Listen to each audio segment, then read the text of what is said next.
If you don't know who Shawn is, check out Moving Iron Podcast number 118 or 119, I think. And we had a pretty good conversation about some of the modeling he does and how he kind of looks at the marketplace and what he sees happening coming through 2019. So check that out, and you get a good background on who Shawn is and what he does. So Shawn, we had Shawn, welcome to the show, Shawn. Glad to be here. Thanks, Mr. Chief. Yeah, it's great, man. It's good stuff. So we had State of the Union address last night. President Trump laid out quite a few things out there. You know, of course, the border wall was a big part of that. Talked about a lot of different things that come up, but the one that kind of stuck out to me that I think will have an immediate impact on what we see happening in the coming weeks and all the stuff that you see out there is he made a push for a fair trade act, basically, that was going to say any country that comes up and says, hey, you know what, we're going to put an X% on your stuff, that we have the ability to automatically do the reciprocal part of that back on our end. So what are some of your thoughts on that, and how do you think that's going to play into the situation we see now with China and with the other countries that we're kind of battling with when it comes to tariff? Well, I think what Trump is trying to do is trying to tell the world that after decades of being taken advantage of, that we're not going to be letting that happen anymore, and that we want fair trade and trade better than we can. If you make better products, that's fine. But we're no longer going to be the guinea pig here and allow the rest of the world to gain advantage on our backs. And so I think that's actually sending the right message to China. China for decades felt that presidents would simply give them a pass and they could basically do whatever they wanted to do. And I think what he's saying to China through this fair trade idea is that, you know, we like you, we want to trade with you, but we are no longer going to be the punching bag. And I think it's a very positive long-term position to be in, and I think it will actually create an overall healthier environment for U.S. trade. The problem is that the process to getting there is very messy and very disruptive, as we've seen in the last year. But I think in what possibly could be the very near term, a trade deal with China could be the first step in showing what free trade looks like. Right. Okay, so that's a big point. I'm pretty excited about that, because that does open back up. That's going to, it's not just the agricultural sector in the brunt, but also on the outside markets. You start taking a look at stuff that's there. You know, with our ability to have strong oil production, strong natural gas production, we're pretty much a net exporter now of fossil fuels, which is something that we never thought in the history of the United States would be able to happen. So that is that's a big deal as far as our national defense goes and just overall securing of our economy. How do you think that is going to affect when you start looking at, you know, fertilizer costs and, you know, that stuff has creeped up over this year, and just other products that are related to that? What's your feel for that, and where do you see that headed? Well, I mean, if we have trade agreements that increase trade of agricultural products, of energy products, and prices of those products, which you would expect to be the case, you know, fertilizer kind of follows along with higher energy and higher grain prices. So we would think that any trade agreements that are set up here with I know we're working on something with Japan and others, would only benefit a higher price environment and would actually help fertilizer prices come off, you know, off the bottom here. So we think it may take a little while. Sometimes there's a delay between when corn goes up or natural gas goes up versus the fertilizer prices. But we think in the long run, it means that prices probably have no.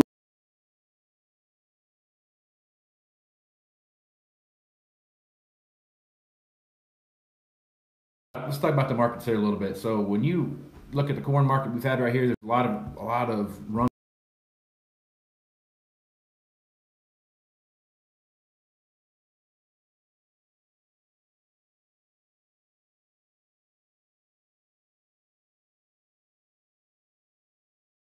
normally not have going to China. What do you see in the market, and what's the overall reaction to that?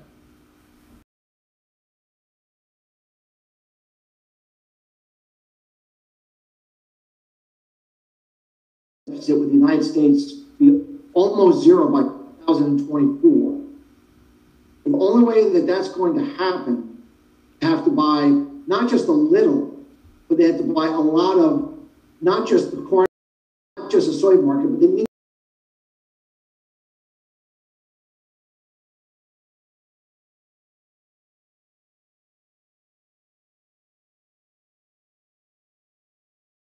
is one of his primary goals and one of his primary promises he made in his lead up to the presidency is that he wanted the trade deficit with China to go down. That does include buying crude oil from us, buying natural gas from us. And so the reason that we're hearing rumblings in non-traditional markets is because they're trying to send a positive president.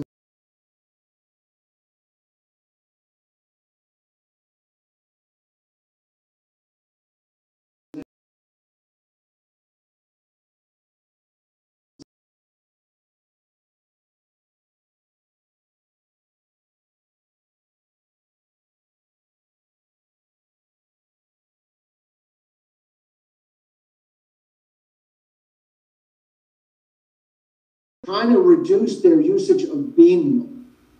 And because obviously they were trying not to import soybeans from the United States.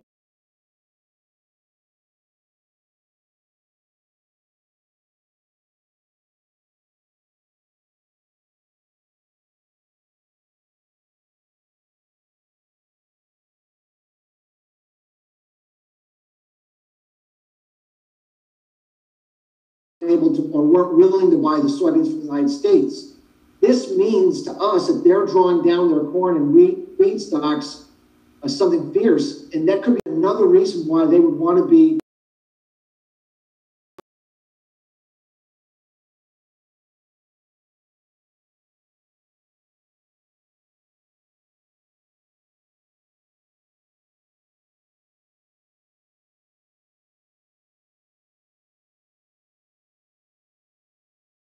so long as we sign a deal. Yeah. Okay, so we were talking on our last podcast about some weather modeling you do and how that looks, and different aspects of that and how that plays into how you talk to your customers and advise them. You're within a few days of calling this giant polar vortex that came through here. I mean, you were talking when we talked. It was right there at the end of December and on the end of January, 1st of February, there'd be a pretty big cold snap, and I think you were well within your window of time there. So, looking out, your models that you have kind of look. When do you think we'll start seeing some weather start playing effect on the markets? I mean, obviously this is the first one, and it's still no one's really doing much right now. Planting still a ways off before we really get hot and heavy into that, but if we go all the way through February and it stays cold, kind of like the 30-day projections that I've been watching stay that way, and then the 1st of March rolls around, and we don't really see much of a thaw, then we should start seeing some markets start playing in, correct?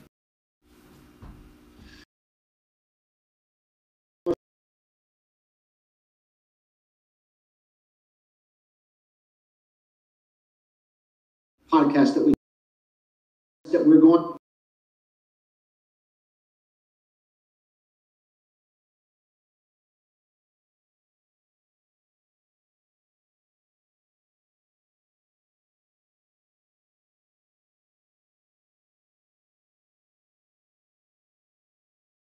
Warm up starts to take place. So we feel that as we move in to March, and we still see those forecasts playing out that way, the market's going to start looking and start pricing in the possibility of a shift in acres, meaning not all the acres are going to get planted. So, for example, winter wheat acres, which we're supposed to get on Friday from the backdated USDA, believe that many of the acres that we wanted to plant this past fall, we couldn't because it was so wet, so inclement, and we just weren't able to get in the ground. I think similar conditions could be set up for this spring, that not everything that's supposed to be planted does.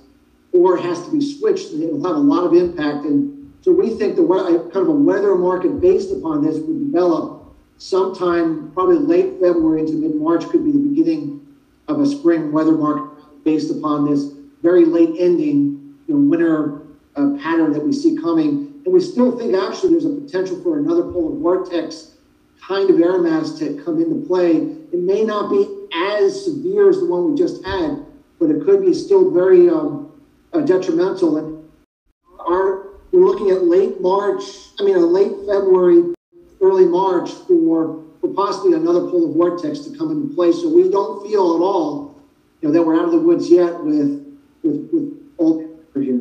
So. Right on. Well, good times ahead, then, is what you're saying. So I should keep my warm clothes out for an extra month than what I normally do, right? And we should also keep an eye on winter wheat. And winter wheat's very exposed. As we already had an initial winter kill event last week, and so soft red winter and hard winter wheat. We really need to keep an eye on snow cover and potential for multiple rounds of winter kill damage on winter wheat. We think that could be maybe to experience some kind of move based upon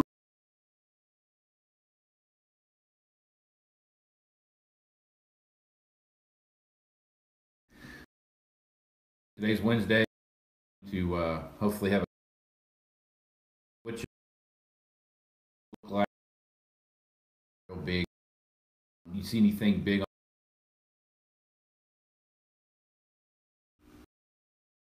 This news is day release. It's the back production. It's finally estimates, quarterly estimates, winter wheat, plant acreage.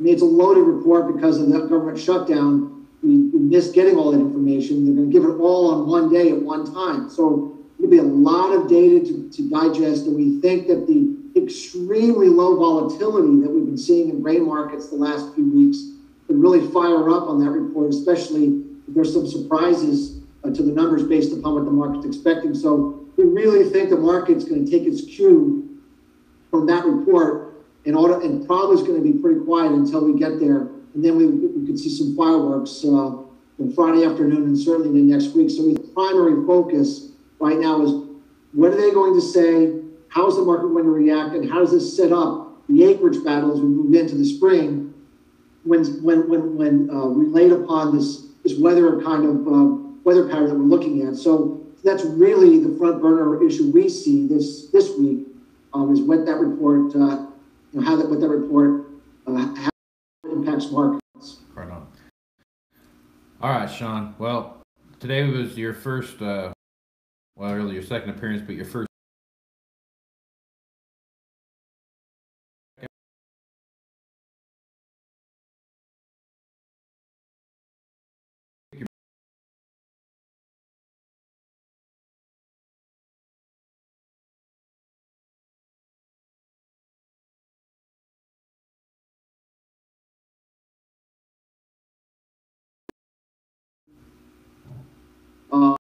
Information about our services. Of course, they can always give us a call at 561-573-3766.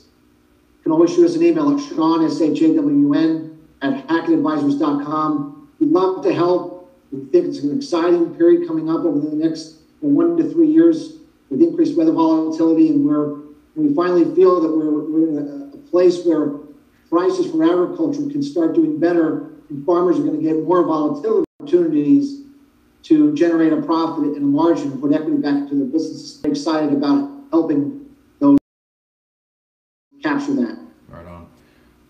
Well, Shawn, till next Wednesday, have a good week and enjoy that sunny Florida weather you have down there.